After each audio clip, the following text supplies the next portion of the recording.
Malaysian Tycoon Vincent Tan is apparently not looking to sell Cardiff City. This amid rumours that the Berjaya Group boss is looking to cash in on the Bluebirds for £50 million.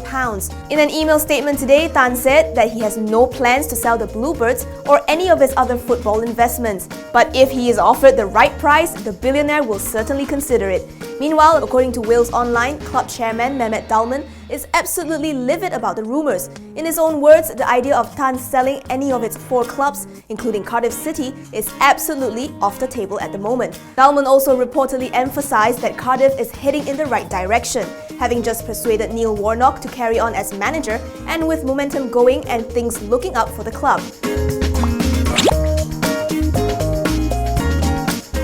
Hays Asia says Malaysian employers' plans for salary increase this year still do not match the expectations of employees. According to its salary guide survey for this year, 46% of bosses are planning a raise from between 3 and 6%, while 36% of employers are looking to award more than 6% increase. 50% of employees, however, are expecting a salary hike of more than 6%. So it's little surprise that about 61% of workers in Malaysia are planning to jump ship for bigger paychecks and benefits.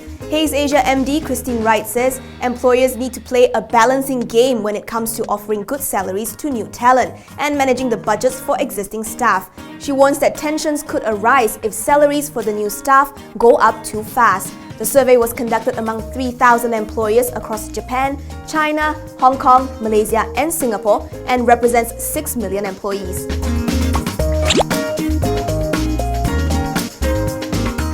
Malaysia Airlines saw better performance in its fourth quarter, ending last year 49% ahead of its budgeted loss for 2016.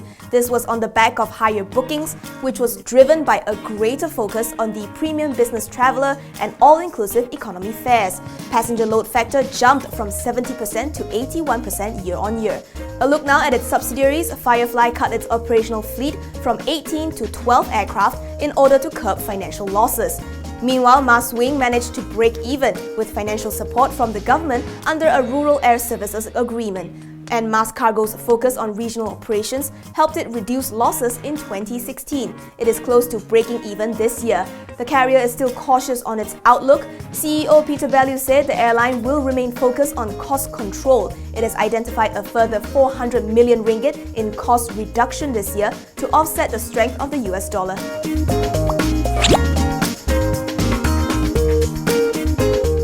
Hi-Tech Padu has signed a 41.87 million ringgit agreement with PNB. The contract is for the supply, installation, commissioning, operation and maintenance of the managed wide area network infrastructure for PNB and ASNB. The contract period is for 5 years, starting September 1st to August 31st, 2021. Hi-Tech Padu adds that the agreement is expected to have a positive effect on its EPS and should contribute positively to the future earnings.